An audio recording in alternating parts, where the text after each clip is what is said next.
Covalent TV. These guys work extremely hard and give an honest review. It's the second best podcast in the world, second to the Kurt Angle Show. Oh, it's true. It's damn true.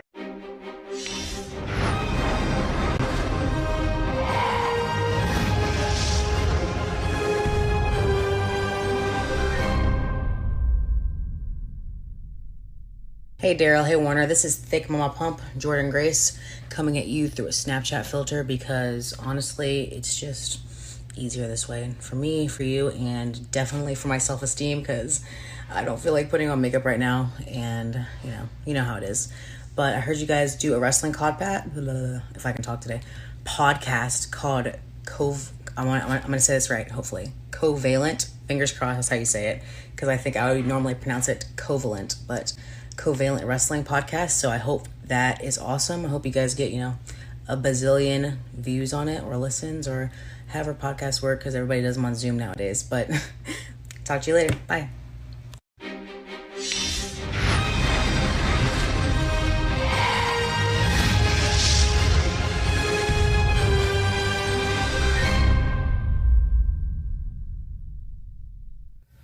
What's up, Daryl and Warner? This is the Swolverine, the effing machine, Mr. GMSI himself, Brian Cage. I mean, who better? You already know the answer to that question. And if you don't, that is nobody. Giving you guys a shout out on your podcast, Covalent. And I appreciate you guys being big fans, big supporters, and the best is yet to come. All right, guys, take care.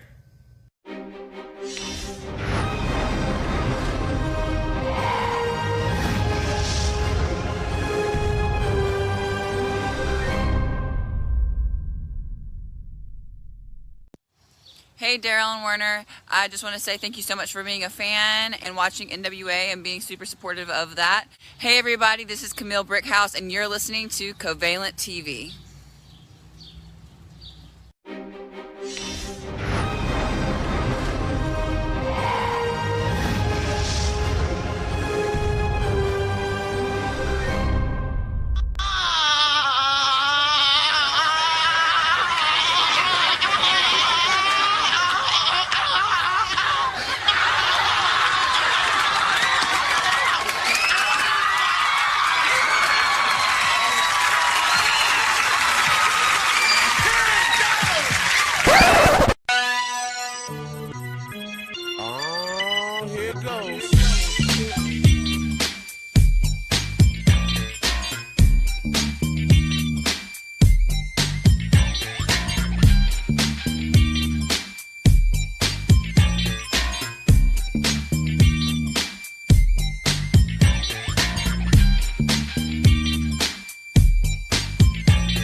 Ladies and gentlemen, we are here for a good time and not a long time, because I'm pretty sure, like most of everybody else in the stream right now, we're all sleepy.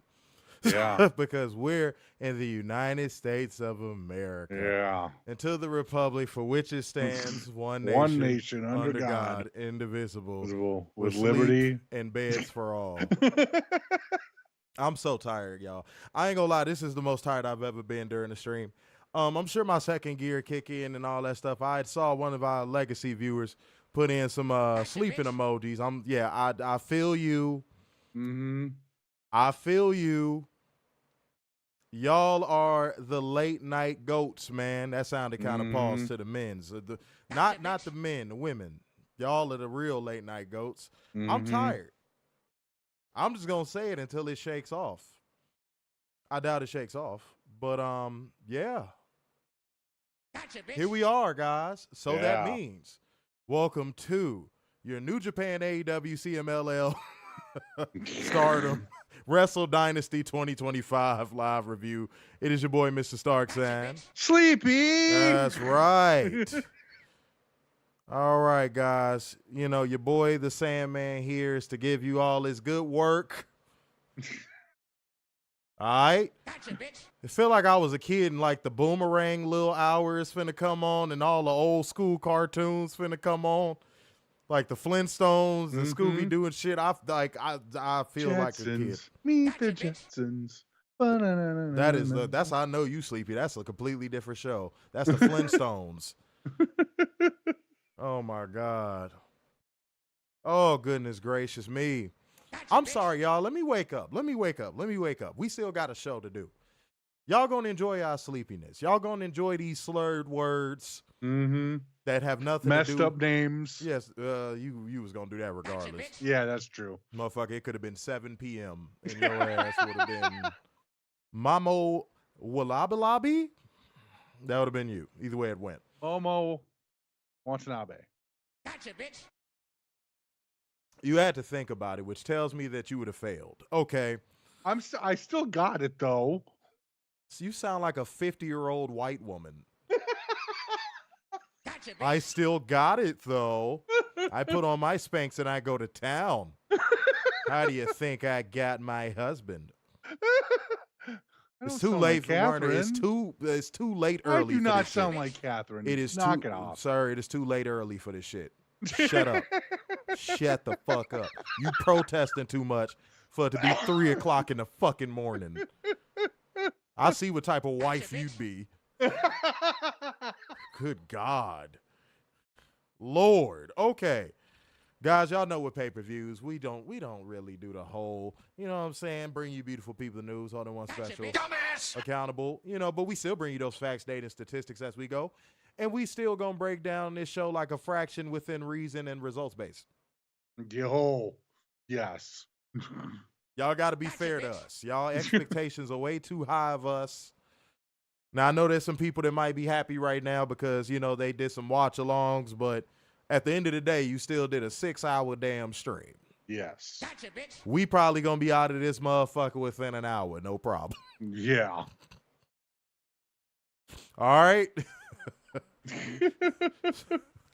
So you watching us for this extra hour, within that time, we going to be to bed, goddammit. So shouts out to all the watch-along people, man. I couldn't have done it with this.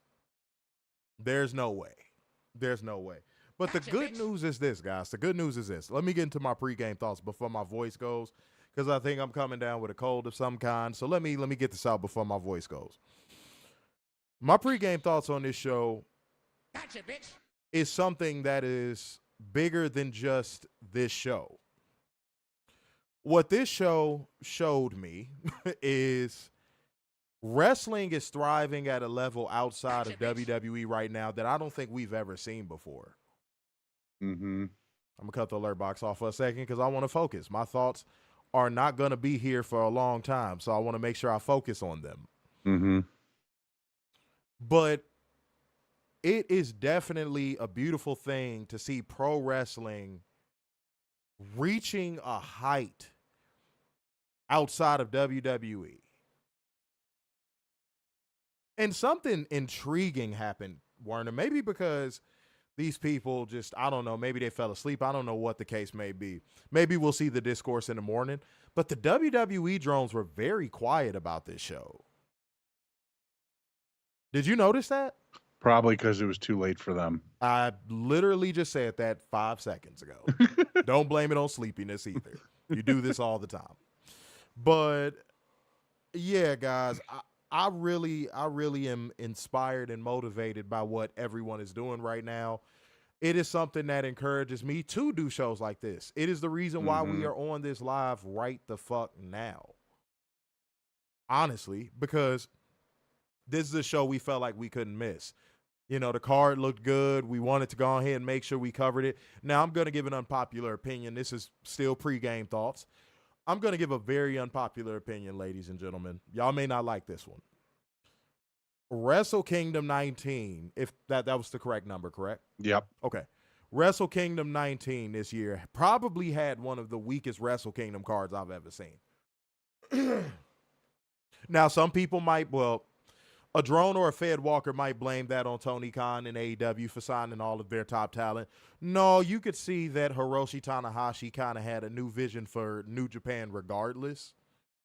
So I don't think that made the difference. I don't think that's what the problem was. So if anybody's going to say that stupid ass shit, you might as well just keep it to yourself, because I think New Japan was going to go in a different direction regardless. All right. And at the end of the day, they still kept the same formula. You know, you got the top foreigner, you got the homegrown talents. The formula is still the same, but I think Hiroshi Tanahashi wanted to take on new talents, and he was willing to let some go for that to happen. And obviously, there was a lot of culture change and, you know, structure change at the top in New Japan that a lot of people may or may not know about, okay? Mm-hmm. My other pregame thought on this show was wrestling is still alive and well. Now, you might say, ain't that the same thing you said in your first point? No. I mean, the lovely art of what happens in between those ropes is alive and well, ladies and gentlemen. AEW has been showing that stateside, as they would say in any foreign country. They have been showing that, like AEW has been showing that here in the U.S. But what New Japan showed you tonight is that they can make it feel like a sport again. Mm-hmm. They can make it feel like competition again.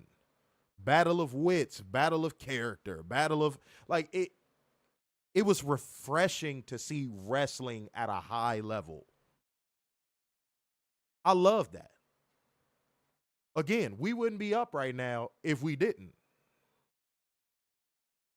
So those are my two pregame thoughts. Y'all can let me know what y'all think on that, but I think that shit is absolutely beautiful. And by the way, guys, real quick, like gang, comment gang, share gang, and donation gang. Y'all need to step the fuck up, especially considering how late we are on right now. And also, real quick, I'm not tripping on the live viewership. The reason why is because I know that this is going to be playback gang heavy because it is late than a motherfucker. Mm-hmm. All right?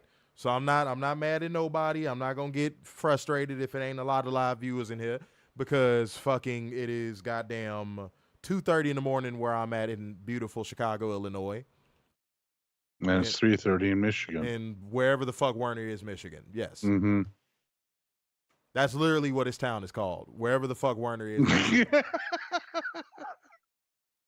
Because that's the type of city names Michigan I wish has. I could have that kind of power. Why don't you go fuck Tulsi Gabbard and find out what happens? Ooh. If you don't get she can give me a lollipop head ass out here. Fuck is wrong with you, man?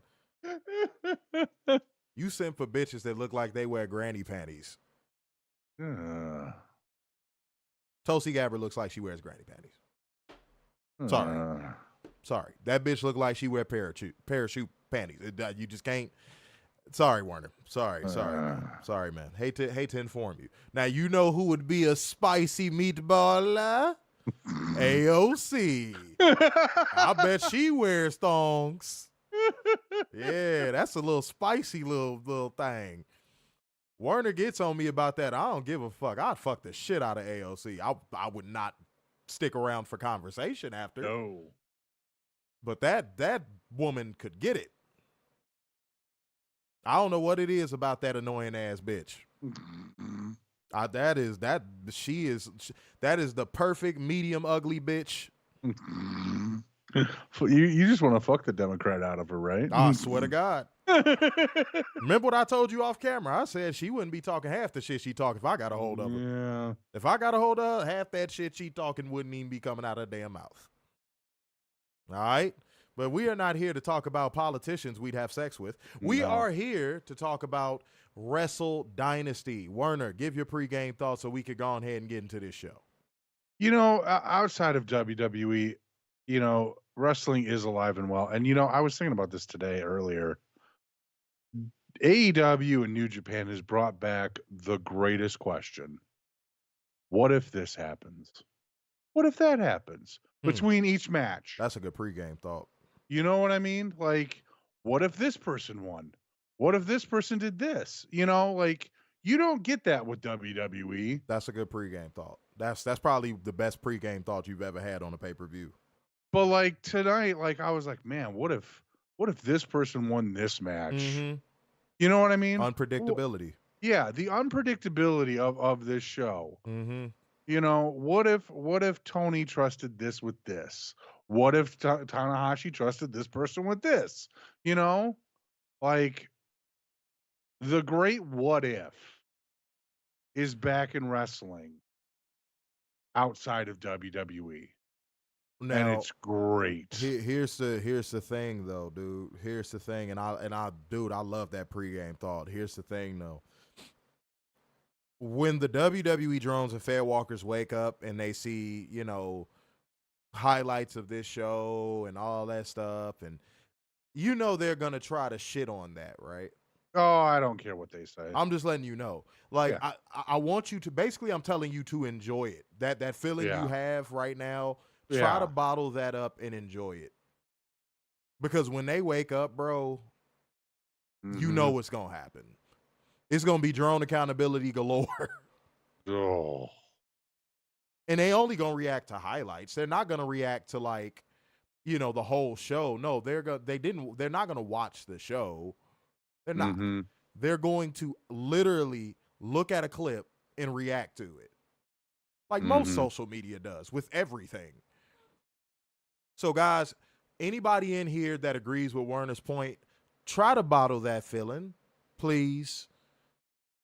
Because I think all three of our pregame thoughts work in synchronicity. I'm shocked I could say that word this late because I'm so tired. But I think all three of our pregame thoughts are working in synchronicity. Wrestling being alive and well leads to unpredictability because there's a competition aspect to it. There's a sport-like aspect to it. All three things tie together. See, real wrestling fans know this. We know this. This is not something a wrestling fan is shocked by. But to any new viewers, anybody watching this on playback, I got to clear my throat, but I'm going to wait till I finish this point, goddammit. Anybody watching this on playback, understand that those three things will always go together with pro wrestling, and I'm so sorry WWE ruined that for you. There we go. Got that out the way. But yeah, I feel so sorry for anybody who WWE has ruined that for. See, me and Werner, we took a step outside of the matrix. And once we got outside of it and realized what wrestling is and still could be, we never looked back when it comes to how WWE presents their shows. Hence why we do our show. You know why? Because that structure is never going to change. Behind those walls, that structure is never going to change. And this should serve as a reminder. Wrestle Dynasty should serve as a reminder that this is what pro wrestling can be when it's done the right way, when it's done the way, basically when it's done without reinventing the wheel. And Werner, it's so weird that we've been talking about that the last 2 months ad nauseum. We've literally been saying that WWE has been trying to reinvent the wheel. And they still can't. They can't. They can't. You can do, and just like I said last week, you can do all the marketing you want. You can do all the programming you want. You can do all the revisionist history you want. This is what pro wrestling will always be. Now, some people might be watching this on playback going, oh my God, why are they bringing up WWE on this review? Oh my God, get to it. Oh my God. The reason why is because if you don't compare and contrast to the industry standard, what do you compare and contrast to, right? Exactly. Right? That's y'all talking point. Right? If you don't compare to the industry standard, how can we have a discourse? Right? Are we on the same page, y'all? Because that's what they'll tell you. When you praise something on AEW, that's what they'll tell you. Oh, in comparison to this that happened in WWE that had more ratings and attendance, that's trash, right? Ain't that what they do? Yeah. Okay. So then, in which case, if you know that, and you're watching this, and you're probably stewing right now, you should have no problem with what I'm saying. All that stewing should come to a nice little calm simmer. What Michael Jackson say? You gotta let it simmer. Yeah, you gotta let it simmer. You can't get mad. So to wrap my point in the bow about what I was just saying, guys, is WWE is in a spot right now where they're going to be like that goddamn SpongeBob meme where Squidward is standing inside the house looking out at Patrick and SpongeBob having a good time. That's about to be WWE real soon. Mm-hmm. Because Wrestle Dynasty was trending on Twitter, and it's damn near fucking early morning most places. Yeah. A wrestling show was trending at 3 o'clock in the fucking morning in the United States. You think WWE didn't take notice to that? Like, be for real. So again, if you don't like what I'm saying, I don't know what to tell you. Industry standard. Right now, Kenny Omega is the #1 trend. As he fucking should be, and we gonna explain why. Mm-hmm. But yeah, man, I don't want to hear no bitching. I don't want to see no post comments. And if you're going to hit the thumbs down like a little bitch, you probably going to do it anyway. But, like, I'd rather you come into our stream, our next stream, because you're not going to come into this one. You're not going to come into the stream while it's live. Because the only arguments y'all seem to have while our streams is live is ratings, attendance. Fuck you, bye, name calling. Mm-hmm. Y'all can never have a real debate. So I'm sure I'm going to see a comment after the stream is over in the morning, or I'm gonna see something. I'm gonna see a dislike. But you know what? If that's what you do, I'm glad I pissed you off, because the truth don't change. Okay?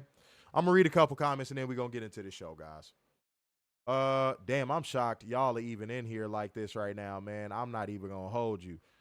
Nancy Leroy said, "Oh God, AOC, she could definitely get it." I know, right, man? Werner is he missing out. Werner like fucking white bitches that look like they shop at Costco on a Wednesday. That's the type it's sensible. You know what? That's sensible. That's the type of, see what I'm saying? Are any sensible women fun in bed? No. Class say no. Yeah. Motherfucker, get out of here. What sensible woman is good in bed? Get the fuck out of here. But no. Yeah, no. I don't know how he doesn't see it. AOC could fucking get it. Just said, yeah, that was a good pregame thought Werner had. Said so many possibilities when it comes to AEW and New Japan. Yes, but New Japan is gonna have to lean into it a little bit further. If they want to start establishing new stars quicker, they gonna have to lean into it a little bit further. Like, I can't believe I'm saying this because New Japan is so old, but New Japan kind of needs to look at what Tony Khan is doing with creating new stars in AEW right now. You know what? Even the G1, they're going to have to pick somebody out of nowhere. Yeah. Now, I know when you do pretty much a swap of talent from top to bottom, you're going to have a rough couple years of establishing stars and trying to get people to the top. Gabe Kidd is an okay start, I guess. Like, he's an okay start. I'm going to save that thought for when we get to it. But, like, you got to start doing it quicker than what they're doing it, because New Japan likes to slow burn. Because that's what they've always historically done. Like, a lot of people think Kenny Omega just came out of nowhere in the main event scene in New Japan. No, that was a gradual build. Kenny Omega went through some dumbass gimmicks before he got to that point. Like, he was wrestling blow-up dolls and little girls and, like, oh, it was bad. It was bad. Which Jerome's still attack him for. Like it wasn't fucking a decade ago. Yeah. Yeah. But yeah, guys, that's where New Japan is right now, and they're gonna have to like really start operating faster. I get their little traditional format of slow builds and all that, but nah, y'all gonna have to simulate to the end of the regular season on that one. Okay. Shouts out to all my 2K players. There are going to be so many drone accountabilities out there. You'll need a dartboard. Yeah, man, it's going to be a lot. I'm sure by midday tomorrow, it's going to be a lot. I'm not even going to be looking at social media. I'm going to be busy. I'm going to be kicking it with a bitch of mine, man. I ain't even going to be looking at my phone like that. Yeah, let me see what we got. Hold on. Says Stardom, AEW, Ring of Honor, New Japan. They did an amazing job. That's good. I love seeing people saying, like, you know, matches like Gabe Kidd versus Kenny Omega is why they became pro wrestling fans. Like that. I love seeing stuff like that. I love seeing stuff like that. That's dope. That's super fucking dope. That the women's wrestling New Japan Dynasty, that was awesome. We're going to get to it. Pardon me. Dylan said, when was the last time the WWE even had a good wrestling match? Ooh. You let WWE fans tell it. They'll say SmackDown. Yeah. This past week. Yeah, they'll probably say what? The Nia Jax Naomi match and then the main event. Hey, Werner, but you want to know something they stopped doing because they realized how dumb they sounded? Y'all remember like a year or so ago, probably 2 actually. Y'all remember a year or so ago when WWE drones, like after every pay-per-view match that went longer than like 15 minutes, they were saying it was match of the year candidates? Oh, y'all remember that? Yeah. It was bad. They were saying every pay-per-view match that went past 15 minutes was a match of the year candidate. Yeah, I forgot about that. Guys, it was rough. Cue up the Rottweilers because it was rough. Oh my God. You couldn't run from it. This was like this preceded the cinema thing. Yeah. This was like, so it might have been a year ago, actually. Year and some change. Yeah. Because I remember it because it preceded cinema. Because they had to find some new little fucking buzz phrase to say. But yeah, they were calling every match a match of the year candidate that went past fucking 15 minutes. It was terrible. It was god awful. I think I went off on a Money in the Bank review about it. Yeah. I feel like I did. Yeah, I went off on a Money in the Bank review about it because like they were just talking like they were saying like it was the greatest pay-per-view of that year and all types of shit. And me and Werner was like, what the fuck? So it had to have been last year. Okay, I'll figure it out. All right, I'm gonna read a couple more. Said WWE fans think every match is awesome. Yeah, but they stopped saying that. They stopped saying that match of the year candidate shit though. They stopped saying that dumbass shit. All right, y'all. Did you have any more pregame thoughts? My bad, man. No, that's it. All right, cool. Let's go ahead and get into Wrestle Dynasty. Let's kick it off with the pre-show. We got Momo Watanabe going against Athena, Persephone, and Willow, Japanese Willow. She's so freaking adorable. Even in Japan. Yes. And everything's adorable in Japan. That's right. That's right. God damn it. But I had this talking point ready, and I fucking lost a piece of it, but I'm just going to wing it. That's how you know we do these shows on the fly. We don't really be sitting here scripting everything we're going to say. The amount of talent showcasing done on this show was perfection. Yeah. I want to make sure I get that out the way early. The amount of talent showcasing on this show was excellent. Like, I'm going to be honest. I knew it was going to be from the moment this pay-per-view was announced. But I didn't think the talent showcasing was going to be this good. I think it honestly would have been even better if Tony Khan didn't have to book some talents for Collision. Yeah. I think it would have been even better. But this was an excellent showcase of the women that belong to each promotion that was represented on this show. And Tony Khan, what did I tell you, bro? I know you saw that tweet, by the way, because I had retweeted it. Like, I'm pretty sure you saw it the first time, but I retweeted it just to make sure you on the ball. If you don't offer Persephone a contract of some kind,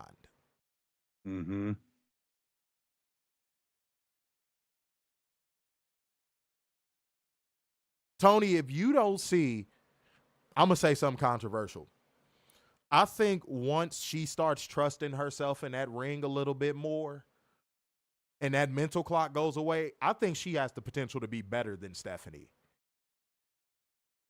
Because she's a freak athlete. Yes, she is. Persephone is a freak athlete. Once that mental clock goes away and she kind of knocks a little bit of like the ring nerves off, dude, she is going to be a humongous star. Mm-hmm. She has the presence, the look, the timing. Her timing would be damn near perfect if that mental clock went away. Which with the right coaching, you can take care of. And you have a lot of those coaches in AEW. Dude, I need to see Persephone in AEW by this time next year. Mm-hmm. And she needs to be pushed at the top of that women's division by this time next year. That girl has so much talent, dude. And Athena worked her fucking ass off in this match. Man, Athena, look, I knew she was phenomenal in that ring, but good God, she was the glue that held this match together. Yeah. By herself. Not to say the other ladies didn't do a good job. I think Momo did a good job. Momo was like the brick wall in this match. Like everything she did looked real snug, which I liked. Willow worked really well in this. You know what's so crazy? Here's how good these ladies performed. Willow was the weak link in this match. Willow. Yeah. Willow was the weak link in this match. Who would have thought that? That's how good these ladies were. And that's not me even saying Willow had a bad performance. No.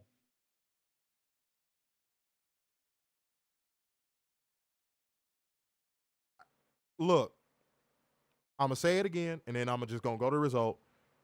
Tony, get Persephone in AEW pronto.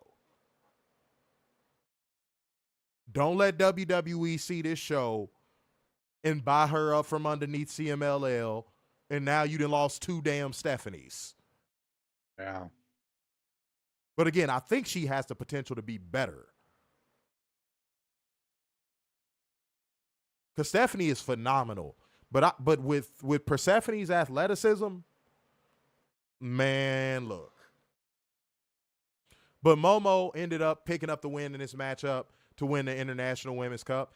And if I'm not mistaken, she gets an opportunity at any of the other promotions' women's champions, correct? Yeah, that's correct. Okay. All right, cool. I knew it was something I was forgetting. I'm tired as hell. Straight up. Said, let her work with Danielson. Said that old face to Willow was perfection.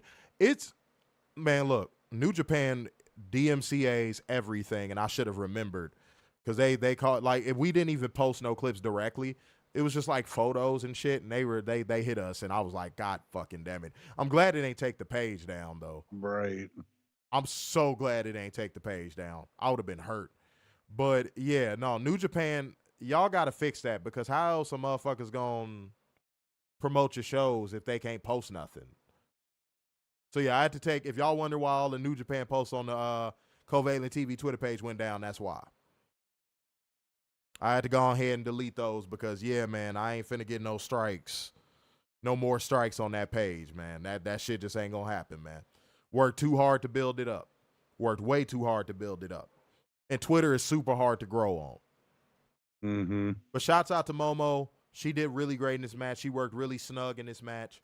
And I thought these ladies did a great job. We're going to give your thoughts on this. So I enjoyed this match. This is probably the first 4-way match I've enjoyed in a long time. Mm-hmm. Because they pushed the action. How many times when you see a triple threat or a 4-way, 5-way, however many. It's a clusterfuck. It's a clusterfuck, and they don't push the action. Mm-hmm. This match, they push the action. Here's another thing. Tony, sign Momo. And here's why. I know Tony loves Joshi wrestling, and I have no problem with Joshi wrestling. I enjoy Joshi wrestling. But you're in a spot now to where you can get better Joshis. You definitely can. So Riho and Yuka. Sakazaki. Sorry. Yeah. Yeah. Bye-bye. You can get Momo in there. You can get Athekla. Get I know Mina. she's Get Mina under contract ASAP. yeah. Mina she should have been on there months ago. But you can get better Joshis now and have better matches with the Joshis and intermingle them. And I think Momo would be a great start to the revolution along with Mina on that. Real talk. Real talk. Captain said New Japan is like the Premier League and will hit people for even sharing their own tweet. Yeah. Mm-hmm. I'm like, do y'all not want people to fucking promote? No. Yeah, man, that's my fault. I should have knew better, but like, I'm just grateful it ain't send the page tumbling down because I would have been pissed. I would have been so hurt. But fucking no, I lesson learned with New Japan. Okay. And I don't even think it's New Japan. It's like they little, media rights company that handles all that stuff. I forget the name of it. But I'd heard about it like a year ago. I thought that was only if like you posted clips directly. I wasn't even posting clips directly. And they still hit the page. I was like, yo. WWE, shit, you indirectly share a pay-per-view clip. They don't even hit that shit. So I'm like, damn, bro. If the industry standard don't even hit pay-per-view clips, what the fuck are y'all doing? Yeah, no, it is what it is, though. That I just thought that was real weird. I thought that was mad funny style. I don't know why they do it like that. All right? But shouts out to all the people in the building, man. Like gang, comment gang, share gang, and donation gang. Show the necessary love even though it is late because we are up for y'all, man. And I know y'all are waiting for tonight. Oh. All right. Shouts out to that song, man. I ain't gonna lie. That music video, it was wrong. It was wrong. I'll tell you why. I might be thinking of the wrong song with this music video because I'm sleepy, but I'm almost certain it was this song. I'm going to check. Word to talk to the people real quick. I don't want to be wrong on this. Talk to the people. Catherine said there was some discourse on Twitter fussing about Athena losing. I didn't have a problem with it. I didn't have a problem with it. She didn't lose the title. And it felt like, and like, that felt like Tony Khan kind of giving, love. Like he was like, hey, look, I know you guys wanted more wrestlers. You know what? I'm gonna do y'all a solid. Mm-hmm. I'm gonna do y'all a solid. I'm gonna let y'all pin somebody who damn near ain't been pinned in 2 years. Right. And tonight proved AEW helps out New Japan. I don't even know how that was a narrative. Because it's drones. Like, huh? Yeah. Hold on, I want to see. Hold on. I might be right on this. So keep talking to the people. I'm certain I'm right. Let's see. Oh, let me make sure this low so this shit don't get caught in the mic. Dylan said, yeah, if he doesn't sign her, we definitely need to have a talk with him. You've been high on her. This is the first time. She's tall. Persephone. She's like you could build her. motherfucker. Yeah, but you could build her as a powerhouse. Her, Camille, and Statlander as a stable or fighting each other for the next 10 years. I was right. Okay, yeah. So in that video, she is in the club and it's all lights flashing and shit and all that. Yeah. Okay, I'm right. All right. I remember music video because I ain't gonna lie. Random fact. Guys, I grew up with in a household where we would just watch music videos just for fun. Like we'd sit around as a family and just watch music videos.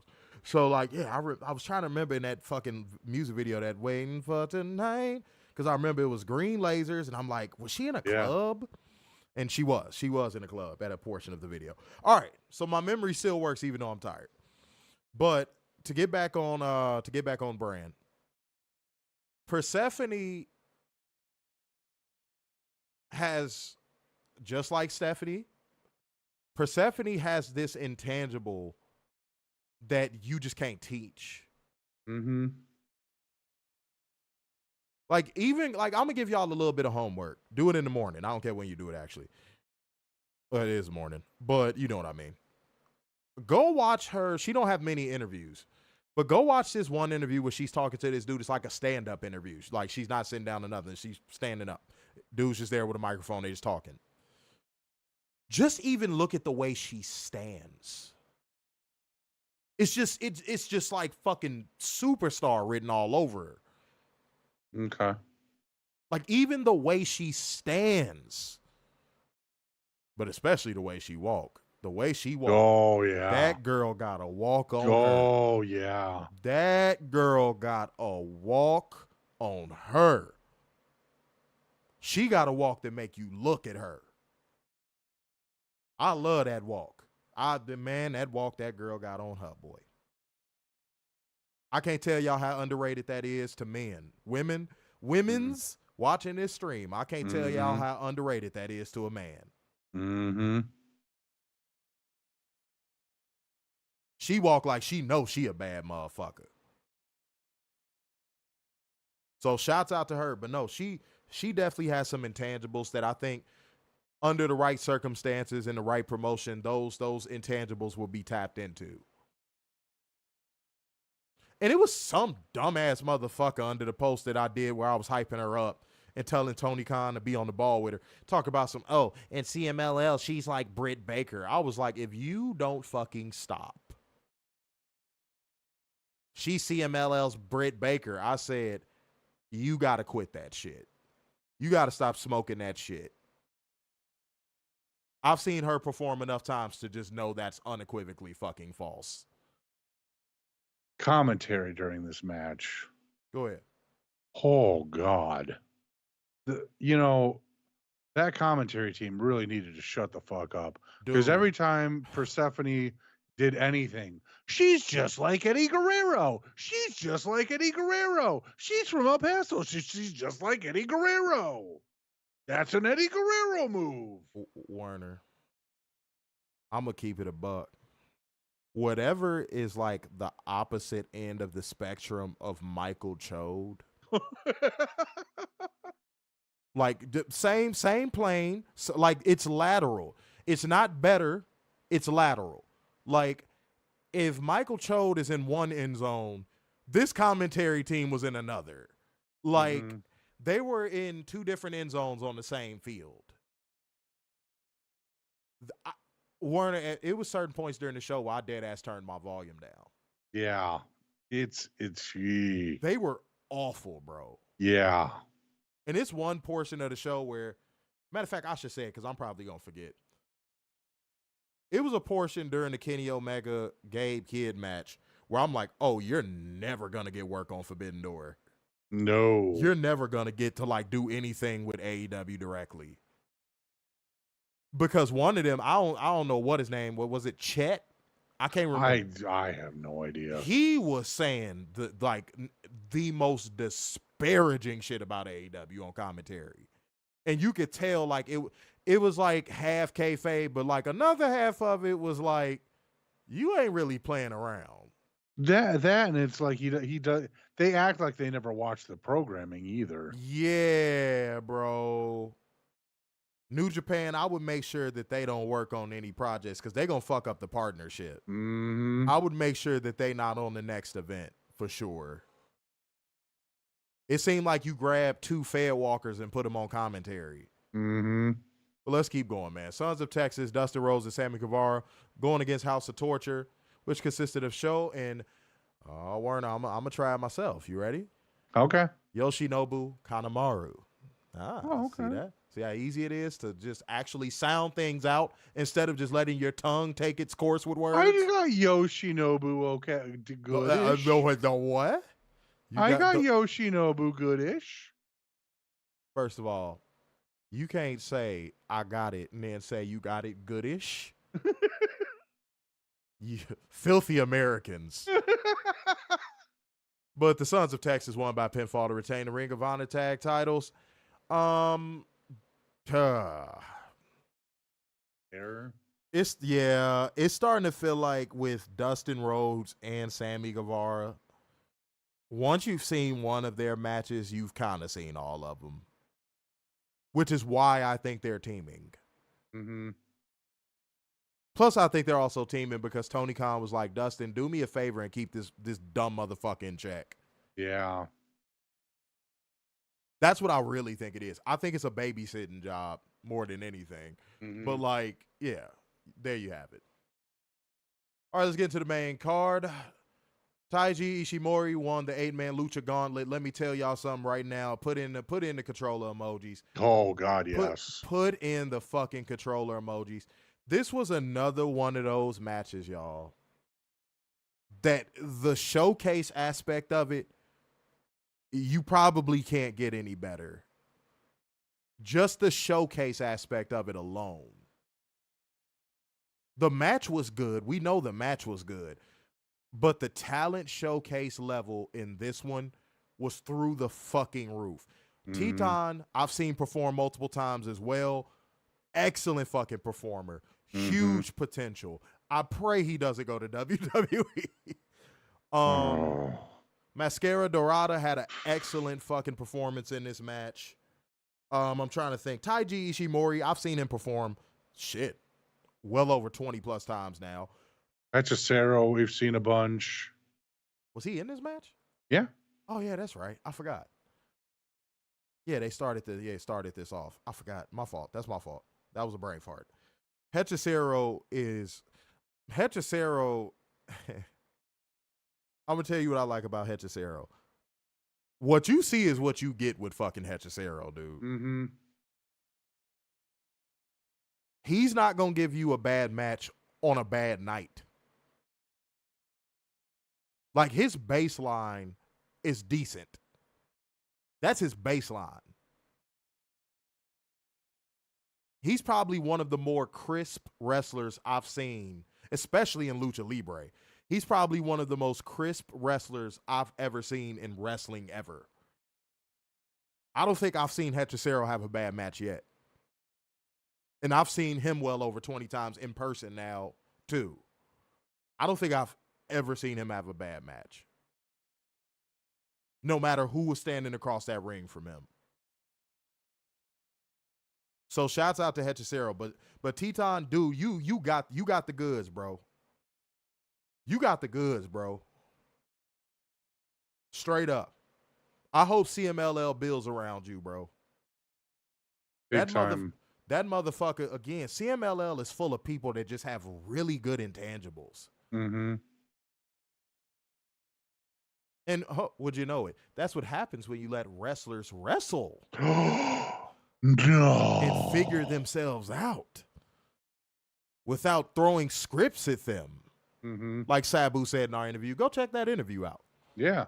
Yeah, that's what happens when you don't hand wrestlers a script and you let them go out there and develop themselves in the ring in real time. They develop intangibles. You see what their strengths and weaknesses are. Instead of trying to camouflage them behind a fucking sheer curtain. Mm-hmm. I'm looking at you, industry standard. Yep.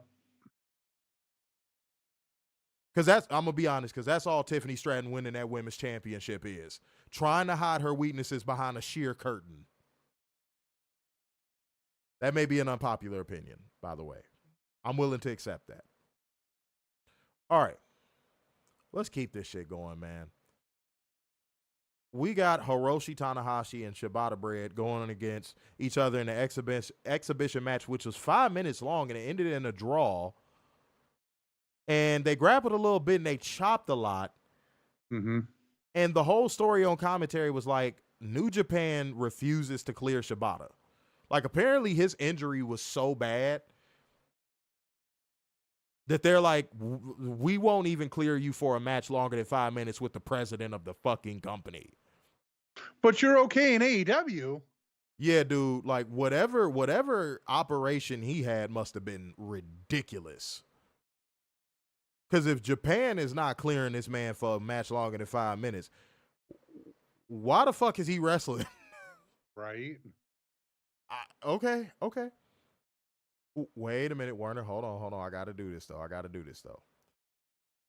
I'm willing to admit when I'm wrong, but I got a feeling I'm going to end up retracting this in the same show. I'm going to admit it for now. Okay, this match took away from our point of saying Japanese wrestlers only seem to turn it on when they wrestle in Japan. It took away from that point. But there was something else on this show that leans it right back into our favor. But as of this point, I was like, oh, maybe I was wrong about it. But we going to get to something. Don't you worry. Tanahashi looked like he was just willing to do this match as a favor to Shibata, just to get him in the Tokyo Dome. So it was a feel good type of thing. Right.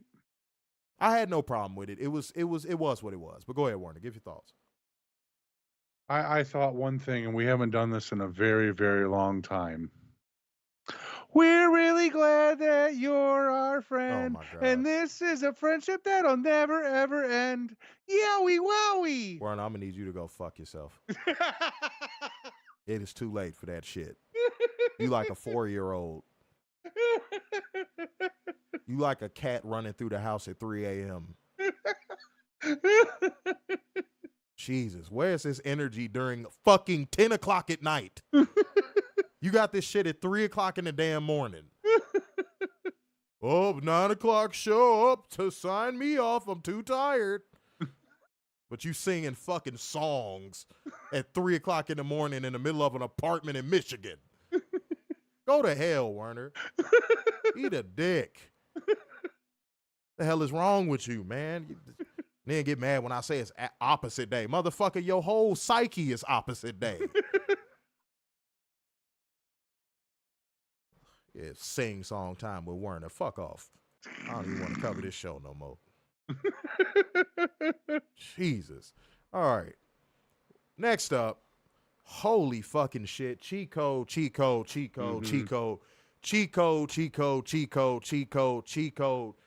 code, not mini, not medium, not cheat code, big ass controller. Cheat code. Goddamn cheat code. Mercedes Mone defeated Mina Shirakawa to become Mercedes 4 belts. She won the Rev Pro British Women's Championship. I forget the name of the other belt. But dude, man, I need y'all to look at me right now. I'd say it on Twitter because it was I knew something was up with that because the fucking twinkle in Mina Shirakawa's eye when I asked her, like, who are you like really excited to wrestle? Like, who is the person you really looking forward to wrestling stateside? And she just looked up at me with them big, beautiful fucking eyes. Yeah. And by eyes, I mean titties. No, I'm playing. She's so beautiful. And she just looked at me and was like, Mercedes Mone. I get it now. These ladies went out here and Mercedes did, and Warner, we going to start making this a thing on the show. Mercedes did it again. Yeah. Mercedes did it again. Wait. How long before WWE sends Mina a contract? It wouldn't shock me if that, but I feel like Mina is going to be loyal. Oh, no. I agree with you. I'm just saying. Oh, they're going to send her an not be offer. surprised. They're going to definitely court her for sure. Mm-hmm. But I feel like Mina kind of wants to break that mold. Mm-hmm. But yeah, they're going to try and make a full court press for sure. But Mercedes did it again, y'all. So at some point, the hate got to stop. Yeah, I agree. She is low-key. Somebody going to laugh at this on the playback. Somebody probably going to hit the thumbs down just on this line alone. I don't give a shit. Go fuck yourself. You're watching Mercedes Mone becoming the Michael Jordan of women's wrestling in front of your eyes. Yeah. Somebody might say, what's your argument? She's literally done this at every level. Argument over.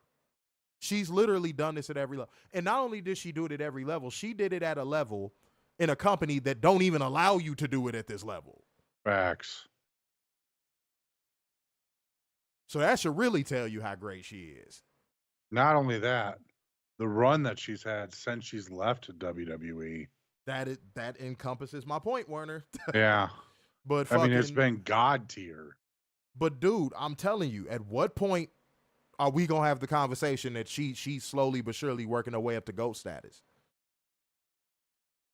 When is this conversation gonna be had? And you can't say, now here's what drones in a conundrum. Y'all can't invalidate her retirement someday by saying, oh, well, she never did it on the big stage. Can't say that. Can't say that. Now, hold on. That's why I wish the alert box would do the gotcha, bitch. Right? Yo, y'all can't say that. Oh, y'all in the corner on that one.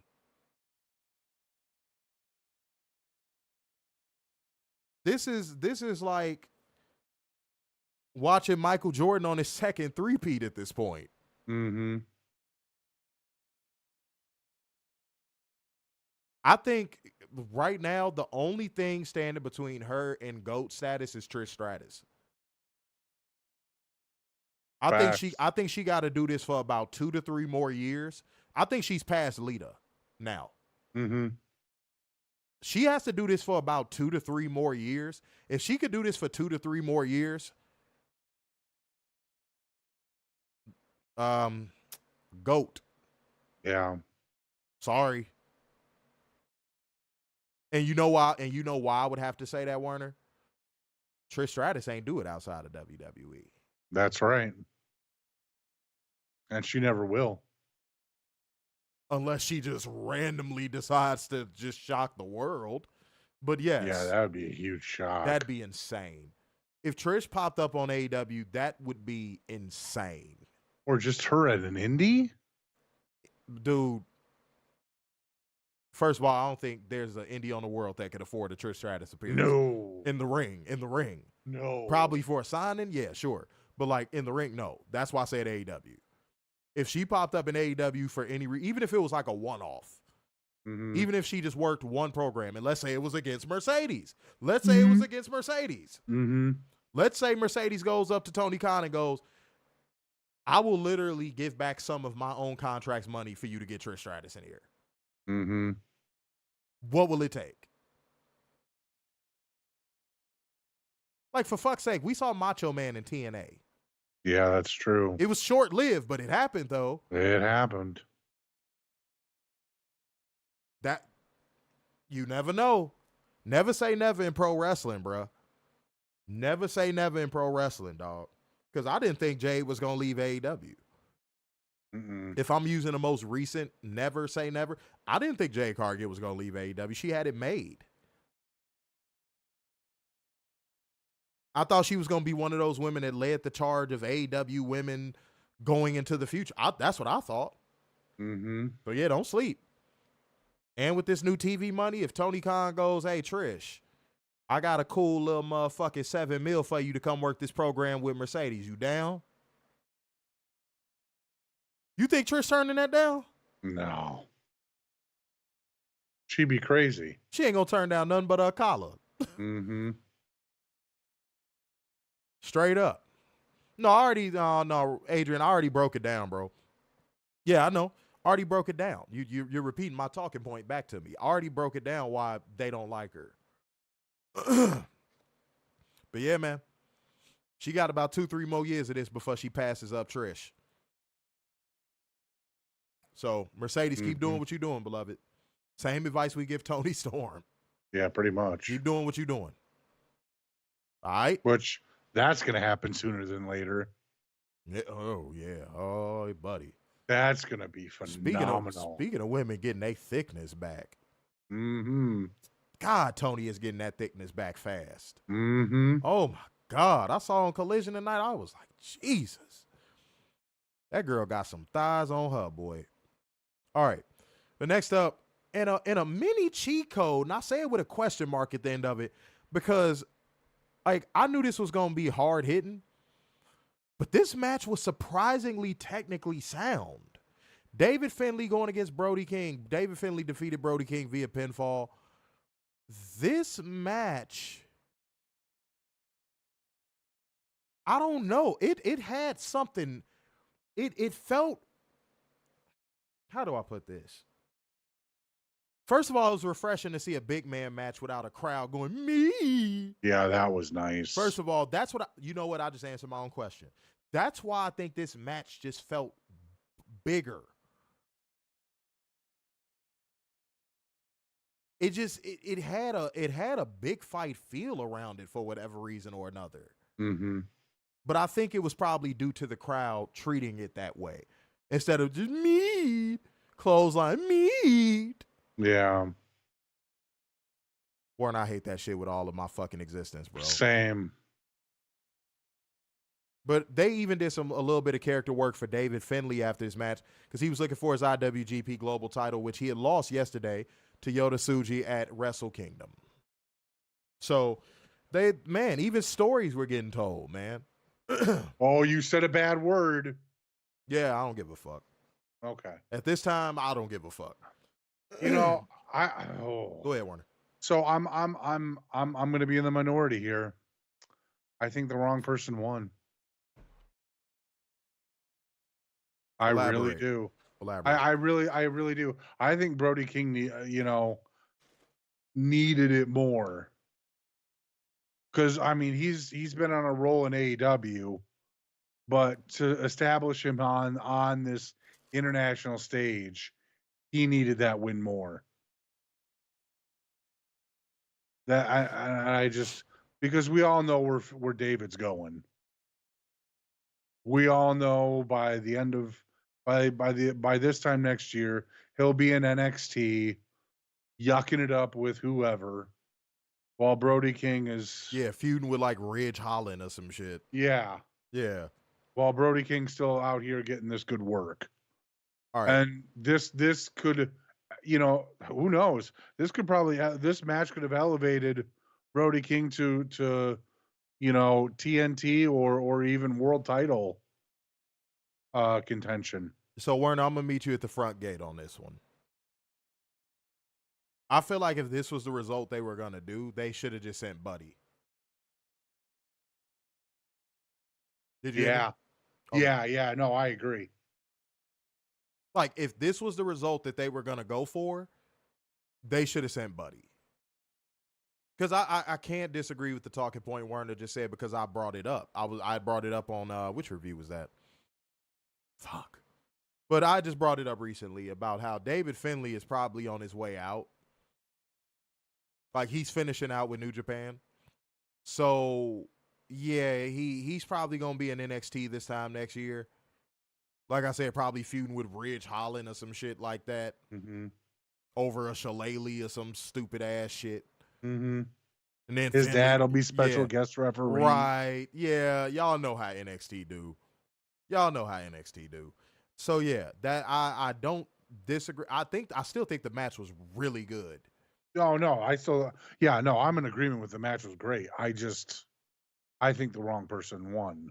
I think this was a unique case of the wrestlers in the ring creating the environment, which is rare. Very. And if y'all want me to give an example of that, not saying it's on the same level. So before anybody goes, oh my God, why would you say that? That's not even close. I'm just talking about how they created the moments within the match. Like, think about The Rock versus Hogan at 18. Like how they called the audible to just have that stare down where they looked left and they looked right. It felt like Brody King and David Finlay got out there and was like, let's make this as hard hitting as possible. Like, they just did it on the fly. It felt like they kind of just did this on the fly. They just were going out there just giving it their all.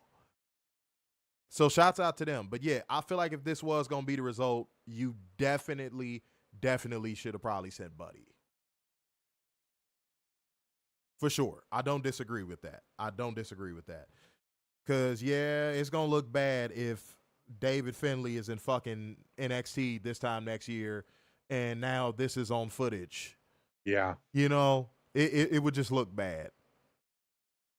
All right, next up, we got Shota Umino defeating Claudio via pinfall. Oh, man, I'm going to be I'm not the minority. I'm probably going to be in a phone booth on this one. This match bored me to fucking tears. Yeah.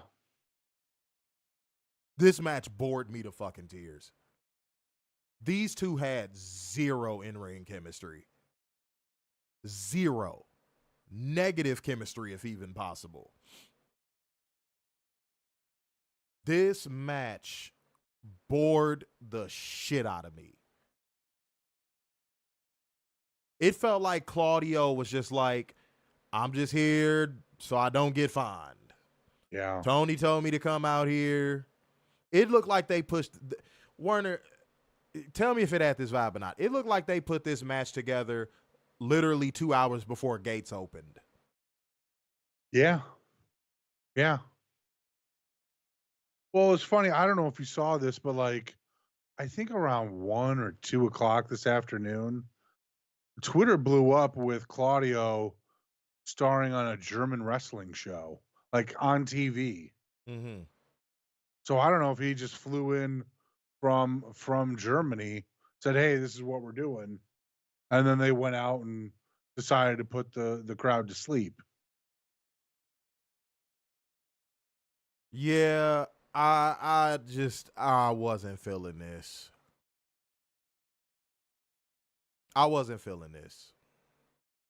It didn't hit at all. And I hate that Shota is one of those guys that you could tell Tanahashi is trying to really push, because Shota just don't got it. Like Okada had it. Tanahashi himself had it. Shota just don't got it. And this is coming from somebody who has watched him a lot. The whole Sonata experiment failed. Y'all remember, like, that failed. Oh, man. They tried to push him into being like a main event star. That didn't work. Evil. Yeah, you gotta, I know it's gonna be trial and error for the next 2 to 3 years for New Japan to find stars. I understand that, but like, yo, stop with Shota, bro. Shota just don't have it, dog. You know what it reminds me of? You remember when Vince McMahon had randomly gave Billy Gunn that solo push as the one Billy Gunn? You remember that? Yeah. That's what Shota feels like. So, yeah. Hiroshi Tanahashi, yeah, man. That ain't it, bro. Move past it, bro. Just move past it. Having him come out there on a fucking Hawaii 5-0 ass motorcycle ain't fucking do nothing. Just pack it up, bro. Pack it up. Pack it up. Sorry. Yeah, this match bored me to fucking tears, guys. I'm sorry. And Claudio just didn't even seem like he wanted to be there. Respectfully. Which, if I'm Tony and I notice that, I'd be like having a talk with him. Yeah. Because that could fuck up the party. Yeah, he wears his heart on his sleeve. He's one of those people. Mm-hmm. Yeah, he definitely just had this look on his face the whole match like, I don't want to be here. Mm-hmm. I hate this match we put together. Mm-hmm. The whole shit. I hate that I got thrown in this match by John. Yeah. And kayfabe. Yeah, it didn't hit. It didn't hit. Sorry, y'all. But what did you think of this match? You know what? The same where you said Buddy should have showed up, Wheeler should have showed up. Agreed. Yes. Wheeler Yuta in this spot would have been 1,000 times better. It could have been Battle of the Fourth Fiddles. Yes. Man, you know what? I agree with that 1,000%. This should have been Wheeler Yuta. He could have gotten his first New Japan experience. Man, you hit the nail on the head with that one. He might have even gotten a pop. Said Shota is a good wrestler, but he has. Yeah, that's why I just compared him to like the one Billy Gunn and Sonata. Yeah, that's why I just made that comparison, because that's what it is. Mm-hmm. But for whatever reason or another, Tanahashi, he's sinking resources into him. He just sees something apparently we don't see. Every booker seems to have that like 2, 3, 4 talents where just they love them, but the audience don't get it. Right. All right, next up, I'm going to do this match, and then, Warner, you're going to take over. I'm going to do Takeshita defeating Tomohiro Ishii via pinfall to retain New Japan's never open weight title and AEW International title. All right, guys, here's time for me to spin this point back around, man. I'm spinning the block. So, how I said earlier, maybe wrestlers don't just give their all in Japan, and I was like, maybe I was wrong on that point. No, I was right. Because, again, here goes Tomohiro Ishii putting on a match that I've never seen him put on in the United States. Yeah. I'm like, where the fuck is this guy? Mm-hmm. So when you come to America, all you could do is just like chop and headbutt and like, what? Really? And senton. But then in Japan, the dude is working like fucking Prime Benoit. Mm-hmm. If I'm Tony and I'm seeing that, I'm going, hey, man, look, bro, you're not finna keep doing this. Well, next time you come back to my promotion, bro, do that. But I thought this was a good showcase for Takeshita. I thought he did a good job in this match. I thought the match was good overall. I wouldn't say it was a mini cheat code. I would say it was a decent match. And I feel like it was just predominantly designed to get Takeshita over as, well, his nickname, the Alpha. You know, and this match did a good job of doing that. I think this match did an excellent job of doing that. And like I said, the only thing that pissed me off was Tomohiro Ishii all of a sudden figuring out how to fucking wrestle because he's in Japan. Go ahead. That's just frustrating as fuck. Because, like, we saw this summer him phone it in at a spectacular level. Mm-hmm. After watching this match, you go back and you watch the summer of Ishii, and you're like, what the fuck was that? Man. If I'm Tony, I'm like, you're not coming back here unless you start wrestling like that on my shows. I pay you. You show up like that. You show up like you did the last time. You're going back to Japan. Unfucking real. Yeah, I would stop bringing him over until he realizes that he could do the same shit he does in Japan in the U.S. Mm-hmm. I would just stop bringing him over. Yeah. I'd go up to Hiroshi Tanahashi and be like, hey, man, send me somebody else. I'll take Sonata. Fucking, I'll go anywhere else. Just don't send Ishii over here if he just gonna phone it in. No, he's not terrible. It's just, again, when he's in Japan, he could, all of a sudden, he's this fucking technical wizard. But then he comes to the U.S. and all he could do is fucking chop. Minoru Suzuki, same thing. And ain't they about the same age? Mm-hmm. That ain't no fucking coinky dink. I don't care what you say. That is not a coincidence. I don't care what none of y'all say. Now, Werner, say the next match we got, and then I got to bring up something real quick. Just say the next match. We have the Young Bucks, Matthew and Nicholas Jackson, taking on Great Khan and Jeff Cobb, along with Naito and Hiromu Takahashi for the vacant IWGP Tag Team Championship. Because I saw Aaron bring up Orange Cassidy, and the Young Bucks were in this match, and it just segued too perfectly for me to not bring it up. So, come to find out, we've been aiming the gun at the wrong people, man. Well, wrong person. Apparently, it was the Young Bucks that went full campaign mode for Orange Cassidy, and Tony Khan actually had to be sold on Orange Cassidy. So we've been pointing the gun at the wrong person. Oh.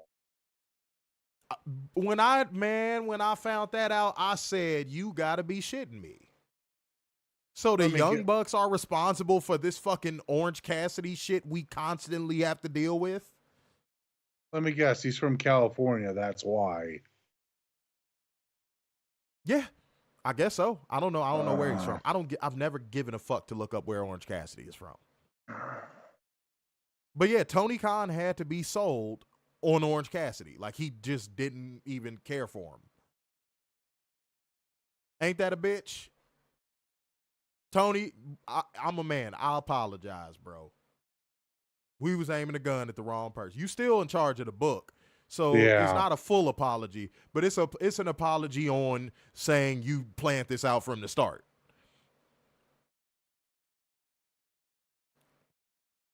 Yeah, that sucks, bro. That sucks. That really sucks. That's like one of those things in like a time traveler movie where it's like if you step on an ant in the past, it could change the course of time. Mm-hmm. That's how this feels. That's how this feels.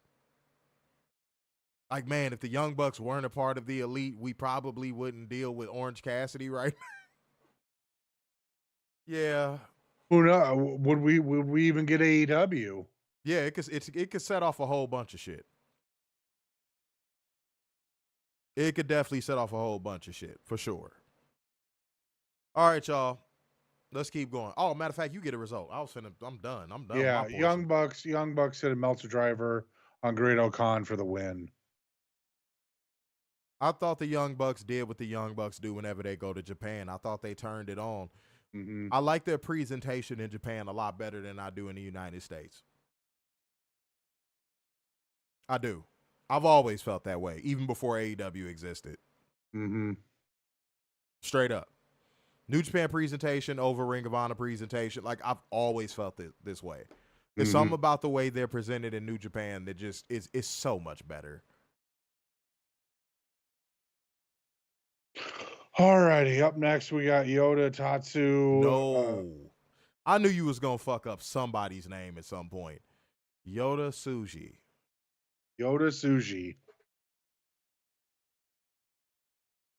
Defeated Jack Perry for the IWGP Global Heavyweight Championship.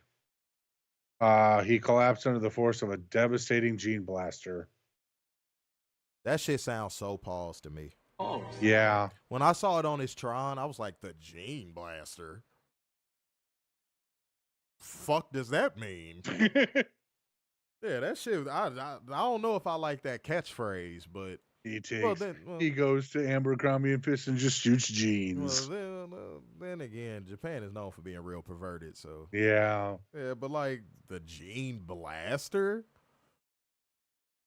did you have to go like all in with it? No pun intended. But I think that Yota has some potential. I think that's one of those one of those stars that maybe Hiroshi Tanahashi could build around. I'm not sure how old he is. That's why I stopped myself from saying young. I'm not sure how old he is. I'm looking it up. I think he's one of those guys that has potential, though. If he's older, then in which case, cancel everything I just said. I'm away for it. 31. Okay, so he's youngish. Okay. Mm-hmm. All right, so yeah, I mean, he has potential. I would, yeah. You got to kind of get him away from that like fake ass Nakamura look he got. Mm-hmm. Like grunge it up a little bit. Like it's fine. Like the gimmick is fine from an aesthetic standpoint. I would just grit it up a little bit more. Because he looks a little too Nakamura-ish as it stands. Like just his whole presentation, his look, it's very Nakamura-ish. I would dirty it up. Like think Naito for a great example. Think Naito. Naito was always the guy that was like the edgelord to Shinsuke Nakamura's like sharp, sleek Michael Jackson style look. He was the gritty guy. Naito was always the gritty one. So yeah, just make his look a little more gritty, and you got something with him. I think you got something with him. But Jack Perry, oh my God, his loss of momentum needs to be studied. His loss of momentum needs to be fucking studied. You know who killed his momentum? Who? Daniel Garcia. Because he still has that fucking belt. Oh God. You know what Daniel Garcia is? Daniel Garcia, Orange Cassidy, the Elaine, like they're all common denominators to a lot of people losing their momentum. Mm-hmm. It's not even a conspiracy theory. Like we don't even got to put the tinfoil koofies on. Like it's just real. It's a thing. Like we're not making this up. Okay. People not going to wonder, you know what I think? I don't think people going to follow this trail until like 5 to 10 years from now. Yeah, once they're all gone. Yeah. I think 5 to 10 years from now, people going to be like, damn, man, Daniel Garcia really ruined this person's momentum. But hold on, let's stop the presses. You starting to see people do that with Orange Cassidy a little bit. Mm-hmm. You starting to see people doing that with Orange Cassidy a little bit. It took a while. Well, it took 5 years. It took a little while, but now you're starting to see people going, why does Orange Cassidy have to be involved with this? Why is he in the forefront of every fucking major program? Why does he have to open so many shows? Like now you're starting to see the dialogue taking place. Mm-hmm. It's still a couple stragglers to go, shut up, he's over, and people dress like him. But you know what that sounds like? What's up? A WWE argument. Yeah, because they love him. Mm-hmm. Because that's the type of gimmick that they fucking like. Daniel Malcolm in the building, man. You slid in super late, man. If you don't pay your early morning late fees, why are you late early? All right. Daniel Garcia, that's an insult to Bland. Don't. Yeah, that really is. Don't insult Bland. Original flavor Pringles are bland. And those are delicious. Daniel Garcia, saying Daniel Garcia is bland is definitely an insult to Bland. Don't say generic either. That's an insult to damn generic. All right? Aldi carries generic food. And guess what? They had some buffalo wings that you could get for the freezer that were amazing. Yes. We're going to have to create a new word for him. Just simple as that. We're going to have to create a new word for him because I don't want to insult words that, yeah. No, I'm not doing that. All right, up next, in a super cheat code of a match. God. Kenny Omega defeated Gabe Kidd with the one-winged angel. Werner, this is why first, let me ask you, do you remember this discourse? Do you remember when Cena was still semi full time? Like right before he started winding down. Mm-hmm. He was still like semi full time. So like think 2013. No, stop. Hold on. Think 2013 to 2017. Okay. You remember that Cena? Mm-hmm. And then when he did the U.S. Championship thing and all that, like that all happened in that frame. And then Kenny Omega was having like these fire ass matches between like 2015 to 2017. Mm-hmm. And then all of a sudden this dialogue started about who's better, John Cena or Kenny Omega. Mm-hmm. You remember that? Mm-hmm. This is why. This match is why. Back then, I was saying, how are you even comparing the fucking two? Kenny Omega is a god at this shit, bro. Mm-hmm.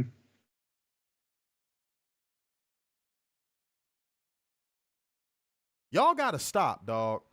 Y'all gotta stop. He proves every time that he goes out in that ring, there are levels to this shit. And here's how you know somebody is truly great. Literally, you could judge it just by how pissed off they make WWE drones. Mm-hmm. Like, look at Mercedes as a great example. Kenny Omega's been pissing WWE drones off since 2016. Dead ass. Kenny Omega has been pissing off WWE drones since 2016. Like predating AEW's existence. Because they know how great he is. So they call him an indie wrestler and, oh, he's a spot monkey and, oh, he no sells and all that stuff. But then when it was time for his contract to come up and the Bucks contract to come up, who did they want in WWE? Kenny! Who were they fantasy booking in WWE? Kenny! This is literally why I say it's levels to this shit. And when that argument and that debate was going on, I said, y'all got to be smoking crack to be comparing Mr. Bump on his ass Cena to fucking Kenny Omega. Kenny Omega is literally better in every fucking conceivable metric that you can judge a professional wrestler by. And don't give me the, oh, Cena drew more money. Do you know how many fucking arenas Kenny Omega was selling out in Japan?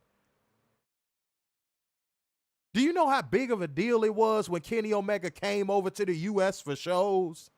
Do we forget? Y'all can't pull that revisionist history bullshit on me. Kenny Omega was such a big deal, bro, that motherfuckers was offering up their IPs for him to use for his Wrestle Kingdom entrances. Yep. Which that new theme is fire. Dog, it sounded like fucking God was coming down from heaven. Mm-hmm. Sounded like Jesus came back. Mm-hmm. I don't mean to be blasphemous, Lord. You know I'm not trying to be blasphemous. Dude. Too bad we won't see that theme in AEW. Battle Cry is fine. It's not that, obviously, but Battle Cry is fine. I think it's a great theme. I think it fits his American persona more than it, in his New Japan persona, he's like a god over there. That's true. So like, yeah, I get it. That Tron though, bring that Tron over. Yeah. Bring that damn Tron over. You gonna bring anything over, bring that damn Tron over. Mm. That shit was fire, literally. But yeah, man. Fuck out of here, bro. Like, this is why Kenny Omega, dude, look, this may be an unpopular opinion. This is why Kenny Omega is in my top 5.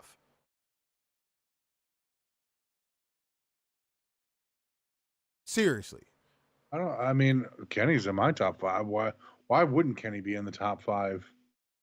Because if your top 5 don't consist of fucking WWE wrestlers or former WWE wrestlers, oh, it's invalidated. Oh, you're wrong. You're wrong.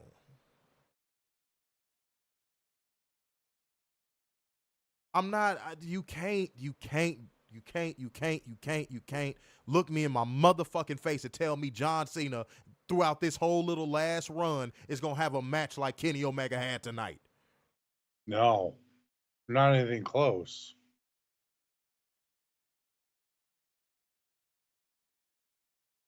God, WWE fans are fucking delusional. Jesus. Mm-hmm. I will never forget those goddamn conversations, Werner. Yeah. Well, John Cena's better because he sells tickets. And that's all that matters, because that's what John Cena says. He cares about how we feel. Werner, if I knew where I could find it, like I remember the forum, but if I knew how I could find it, I would literally post it on the page. I remember one person in particular on Wrestling Forum. It's literally called Wrestling Forum. I remember this one person on Wrestling Forum around that time. It was like a poll they was running. Pause. They actually asked, who is better in ring, John Cena or Kenny Omega? Oh, my God. No. Stay with me. The poll results were fine.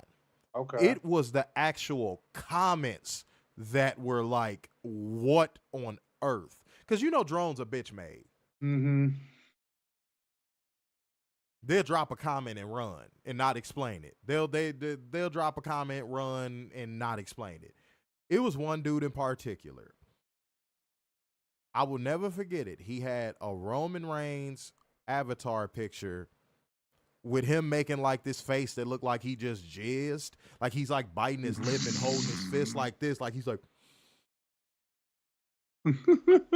If I could remember his screen name, I would say it on stream. This motherfucker said, and I mean in exact words, Warner, John Cena would expose Kenny Omega as a wrestler. Not a fucking chance. Bullshit you not. Warner, if I'm lying, I'm flying.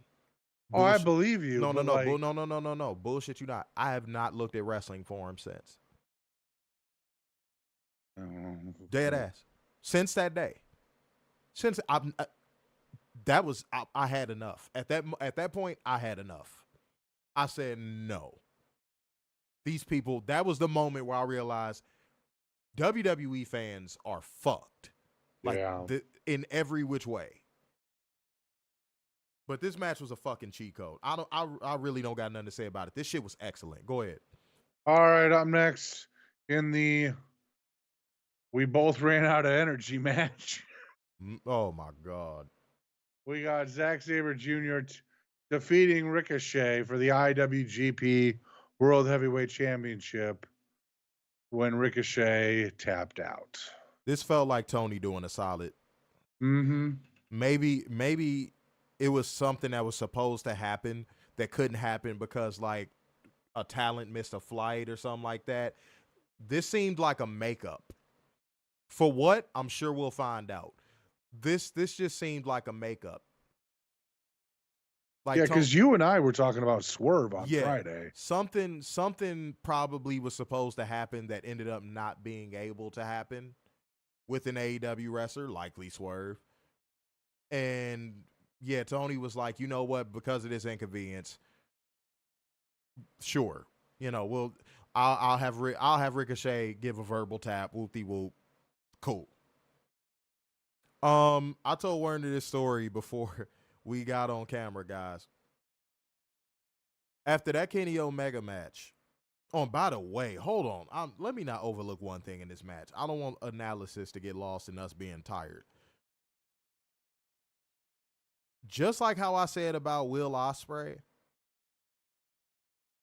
Kenny Omega proved to me tonight, and he's proved it before, but he really proved it tonight, that he is truly about blood, sweat, and tears when it comes to this professional wrestling shit. Yeah. It is going to be a sad day when Kenny Omega retires officially. Because I don't think we're going to see anybody like Kenny Omega ever again. Facts. Kenny Omega is a one of one.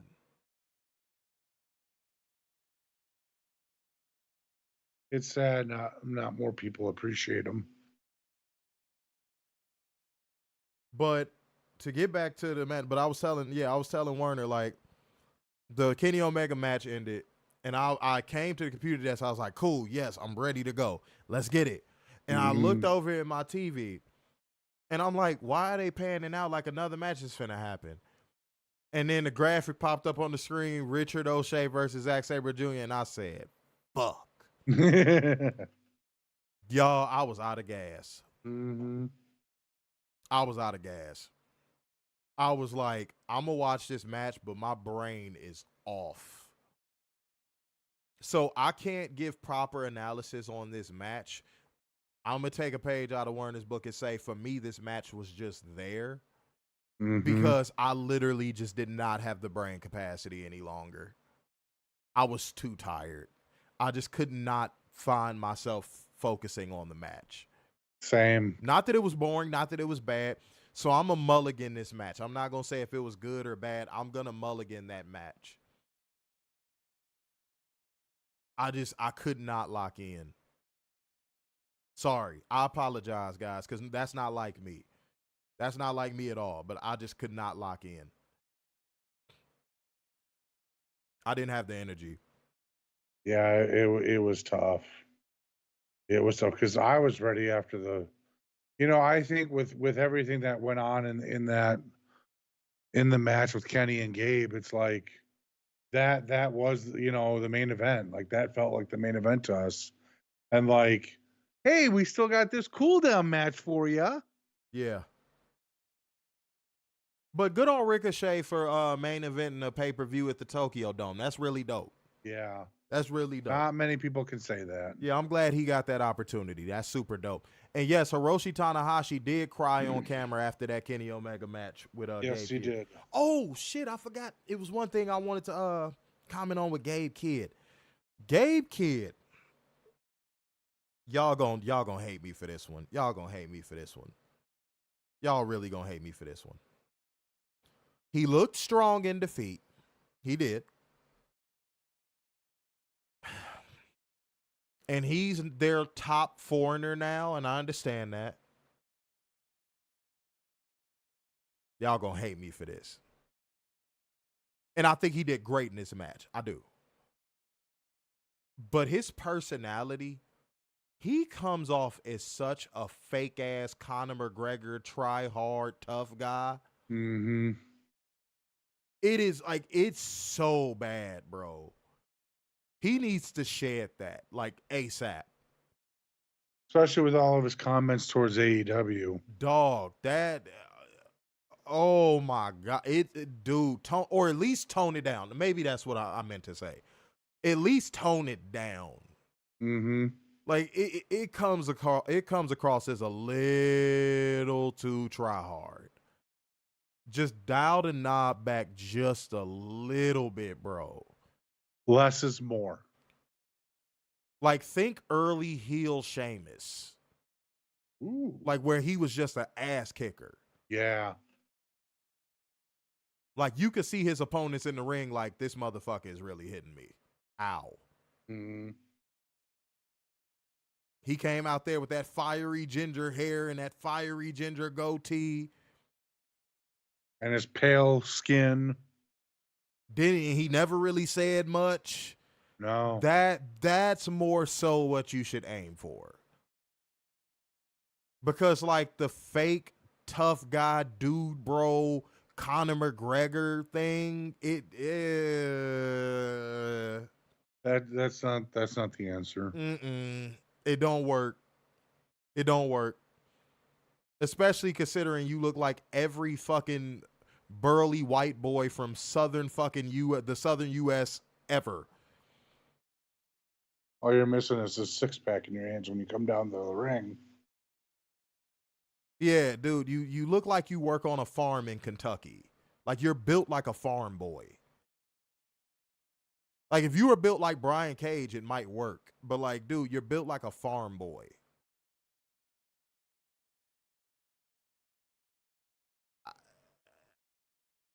Again, it may be an unpopular opinion, but I just got to speak the truth. I'm sorry.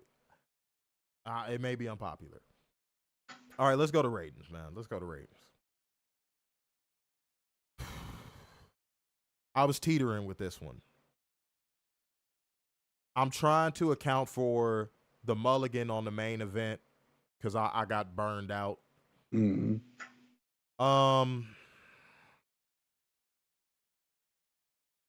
I think I'm gonna land at a flat 8. I think I'm gonna go ahead and land on the runway at a flat 8. It just felt like it felt like something was missing on this show. I can't say what. It just felt like something was missing on this show. Not on a grand scale, not on like a big level, but I mean, like, it was a couple things that could have made this show go to the next level. Like, for example, like a swerve interference in the Richard O'Shea's. Like, it was a couple things that just were missing on this show. And if those things would have been there, this probably would have been like a 9.5 for me. But because they weren't there, I'm gonna go with a flat 8. Moment of the night. Are you shitting me? Kenny Omega having one of the best comeback matches of all time, if not the best. Yeah. Go ahead. I'll stick with you. I'll go flat 8 because the wrestling on this show from top to bottom was phenomenal. Mm-hmm. You got to get rid of that the American the commentators. I think that's one thing. And then I messaged you like, why isn't Justin there? Like Forbidden Door, we got the Japanese announcer and we got the American announcer. Why didn't we get that for Wrestle Dynasty? That's just an element there that really makes it special.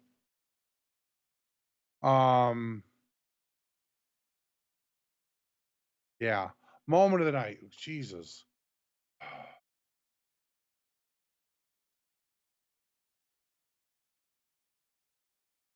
God, I really want to have 2. I really do. Cause Man, just pick one and come on.